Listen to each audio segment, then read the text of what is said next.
Hi everyone, I am Dr. Reshma, consultant dermatologist and cosmetologist, Dermaview Skin and Plastic Surgery, Lasers and Hair Transplant Center, Aluva. Hair dye and hair dye allergy എന്നാണ് ഇന്നത്തെ നമ്മുടെ video.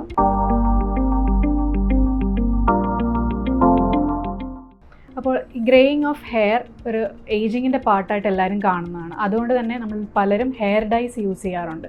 അത് greying ഹെയറിനെ ഒന്ന് mask ചെയ്യാനും അതുപോലെ സ്റ്റൈലിങ്ങിൻ്റെ ഒരു പാർട്ടായിട്ടുമാണ് use ചെയ്യാറ്. ഇതിനെ നമ്മൾ എത്ര വാഷ് വരെ നിൽക്കും എന്നതിനെ അനുസരിച്ച് ഒരു 3 കാറ്റഗറി ആയിട്ട് തിരിച്ചിട്ടുണ്ട്.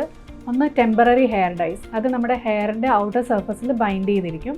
അതുകൊണ്ട് തന്നെ ഒരു 2 to 3 ഹെയർ വാഷിൽ അത് ആ കളറ് പോകും. സെക്കൻഡ് വണ്ണാണ് സെമി പെർമനൻറ്റ് ഹെയർ ഡൈസ്. അതിൻ്റെ കുറച്ചൊരു ഭാഗം മാത്രം ഹെയർ കോർട്ടെക്സിൻ്റെ ഉള്ളിൽ പെനിട്രേറ്റ് ചെയ്യും. ഒരു 4 to 5 ഹെയർ വാഷിന് ശേഷം ആ കളേഴ്സ് പോവുകയും ചെയ്യും. പിന്നെ നമ്മൾ കോമൺ ആയിട്ട് യൂസ് ചെയ്യുന്നതാണ് പെർമനൻറ്റ് ഹെയർ ഡൈസ്. ഇതിനെപ്പറ്റിയാണ് ഇന്ന് നമ്മൾ ഡിസ്കസ് ചെയ്യുന്നത്. ഈ പെർമനൻറ്റ് ഹെയർ ഡൈ യൂസ് ചെയ്യുന്നവർക്കറിയാം, അത് 2 പാക്കറ്റ്സ് ആയിട്ടാണ് വരുന്നത്. അതിലൊന്നൊരു കളറൻറ്റും മറ്റത് ഡെവലപ്പറും. ഇത് രണ്ടും കൂടെ മിക്സ് ചെയ്തിട്ടാണ് നമ്മൾ ഹെയർ ഡൈ യൂസ് ചെയ്യുന്നത്. അതിൽ ഈ കളറൻറ്റ് എന്ന് പറയുന്നത് PPD, നിങ്ങൾ കേട്ടിട്ടുണ്ടാവും, പാരാഫെനിലിൻ ഡയമീൻ എന്നൊരു കോമ്പൗണ്ടാണ്. ഇത് ഒരു സ്ട്രോങ് ഡൈയിങ് ഏജൻ്റാണ്, അതുപോലെ തന്നെ ഒരു സ്ട്രോങ് കോണ്ടാക്ട് അലർജനും കൂടിയാണ്. അതായത് 2006 അലർജൻ ഓഫ് ദ ഇയർ ആയിട്ട് തന്നെ PPDനെയാണ് തിരഞ്ഞെടുത്തിരിക്കുന്നത്. അപ്പോൾ ഈ PPD ആണ് നമ്മൾ ഹെയർ ഡൈസിൽ യൂസ് ചെയ്യുന്നത്.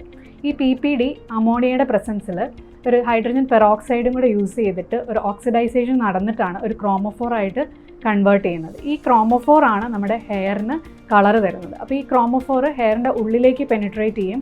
അതുപോലെ തന്നെ ഈ ക്രോമോഫോർ ഹൈ മോളിക്കുലർ മാസ് ഉള്ള കോമ്പൗണ്ടാണ്. അതുകൊണ്ടാണ് പെർമനൻറ്റ് ഹെയർ ഡൈസ് കുറേ വാഷ് വരെ അങ്ങനെ തന്നെ നിലനിൽക്കുന്നത്. അങ്ങനെയാണ് അതിൻ്റെ പേര് കിട്ടിയിരിക്കുന്നത്, പെർമനൻറ്റ് എന്നുള്ളത്. അപ്പോൾ ഈ ഹെയർ ഡൈസ് നമ്മൾ യൂഷ്വലി ഒരു 30 to 45 മിനിറ്റ്സ് ഹെയറിൽ അപ്ലൈ ചെയ്തിട്ടാണ് വാഷ് ചെയ്യുന്നത്. ഇനി എങ്ങനെയാണ് ഈ ഹെയർ ഡൈ അലർജി നമ്മൾ കാണാറുള്ളത്? 2 ടൈപ്പിലാണ് വരുന്നത്. ഒന്ന് ഇറിറ്റൻറ്റ് കോണ്ടാക്ട് ഡെർമറ്റൈറ്റിസ് എന്ന് പറയും. അതായത് ഹെയർ ഡൈ അപ്ലൈ ചെയ്ത് കുറച്ച് സമയത്തിനുള്ളിൽ തന്നെ ചെറിച്ചൽ, അതുപോലെ കുരു പോലെ വരിക, വെള്ളം നിറഞ്ഞ കുമിള പോലെ വരിക, ചിലർക്ക് സിവിയർ ആയിട്ടുള്ള റിയാക്ഷൻസും വരാറുണ്ട്. കണ്ണിൻ്റെ പോളകൾക്ക് വീക്കം, അതുപോലെ ശ്വാസമുട്ടൽ പോലെയുള്ള അനാഫൈലാക്റ്റിക് റിയാക്ഷൻസിലേക്ക് വരെ ഹെയർ ഡൈ യൂസ് കാരണം പോകാറുണ്ട്. അതാണ് ഇറിറ്റൻറ്റ് കോണ്ടാക്ട് ഡെർമറ്റൈറ്റിസ്.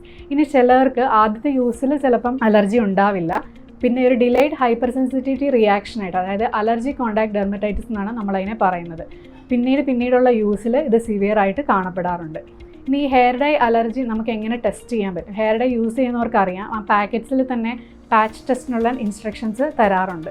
അത് ഈ പാച്ച് ടെസ്റ്റ് 2 ടൈപ്പിലുണ്ട്. ഒന്ന് ഓപ്പൺ പാച്ച് ടെസ്റ്റ്, അതായത് നിങ്ങൾ യൂസ് ചെയ്യാൻ പോകുന്ന ഡൈ മിക്സ് ചെയ്തിട്ട് ഒരു ചെറിയ അളവിലെടുത്ത് ചെവിയുടെ ബാക്കിലോ അല്ലെങ്കിൽ ഇന്നർ പാർട്ട് ഓഫ് ദ ആമിലോ ഒന്ന് അപ്ലൈ ചെയ്ത് 48 hours വെയിറ്റ് ചെയ്യുക. ഇതിനുള്ളിൽ നിങ്ങൾക്ക് ചൊറിച്ചിൽ, ചുവപ്പ്, തടിപ്പ് അങ്ങനെ എന്തെങ്കിലും ഉണ്ടെങ്കിൽ ആ പെർട്ടിക്കുലർ ഹെയർ ഡൈ നിങ്ങൾക്ക് അലർജി ഉള്ളതാണെന്നാണ് അത് ഇൻഡിക്കേറ്റ് ചെയ്യുന്നത്. ഇത് നമുക്ക് ഏർലി അലർജിക് റിയാക്ഷൻസ് മാത്രമേ ഇതിൽ പിക്ക് ചെയ്യാൻ പറ്റുള്ളൂ. ഡിലേഡ് ആയിട്ട് വരുന്നത് ഈ പാച്ച് ടെസ്റ്റിൽ നമുക്ക് കിട്ടില്ല. ഇതാണ് ഓപ്പൺ പാച്ച് ടെസ്റ്റ്. പിന്നെ ക്ലോസ്ഡ് പാച്ച് ടെസ്റ്റ് ഉണ്ട്. അതാണ് നമ്മൾ ഡെർമറ്റോളജിസ്റ്റ് ചെയ്യുന്നത്. അതൊരു ഈ PPD മറ്റ് അലർജൻസ് ഉള്ള ഒരു പാനൽ നമ്മൾ ബാക്കിൽ ഒട്ടിച്ച് വെച്ചിട്ട് 48 hours കഴിഞ്ഞിട്ട് നമ്മൾ റീഡ് ചെയ്യുന്നതാണ്. അതാണ് ക്ലോസ്ഡ് പാച്ച് ടെസ്റ്റ്. അപ്പോൾ ഈ പാച്ച് ടെസ്റ്റിങ്ങിലൂടെ നിങ്ങൾക്ക് ഹെയർ ഡൈ അലർജി ഉണ്ടോ എന്നുള്ളത് നേരത്തെ കണ്ടുപിടിക്കാൻ പറ്റും. ഇനി വൺസ് നിങ്ങളത് ചെയ്തില്ല, അല്ലെങ്കിൽ നിങ്ങൾക്ക് ഇങ്ങനെ ഒരു അലർജി ഇറിറ്റൻറ്റ് കോണ്ടാക്ട് ഡെർമറ്റൈറ്റിസ് ആയിട്ട് മാനിഫെസ്റ്റ് ചെയ്താൽ ഉടനെ തന്നെ ആ ഹെയർ ഡൈ ഒരു ഷാമ്പു യൂസ് ചെയ്ത് ഫുള്ളായിട്ട് വാഷ് ചെയ്ത് കളയുക. പിന്നെ സിവിയർ അലർജിക് റിയാക്ഷൻസ് ഉള്ളവർ എത്രയും പെട്ടെന്ന് ഒരു ഡെർമറ്റോളജിസ്റ്റിനെ കാണുക. അവർ പ്രിസ്ക്രൈബ് ചെയ്യുന്ന ക്രീംസ്, ടാബ്ലറ്റ്സ് ഒക്കെ യൂസ് ചെയ്താൽ നമുക്കതിനെ ട്രീറ്റ് ചെയ്യാനായിട്ട് പറ്റും. ഇനി ഈ ഹെയർ ഡൈ അലർജി ഇതുപോലെ ഉള്ളവർക്ക് ഒരിക്കലും ഡൈ യൂസ് ചെയ്യാൻ പറ്റില്ല എന്നതാണ് മറ്റൊരു ചോദ്യം. അതിൽ നമുക്ക് ഈ PPD ആണ് ഏറ്റവും സ്ട്രോങ്ങസ്റ്റ് ഒരു അലർജനായിട്ട് ഹെയർ ഡൈയിൽ കാണുന്നത്.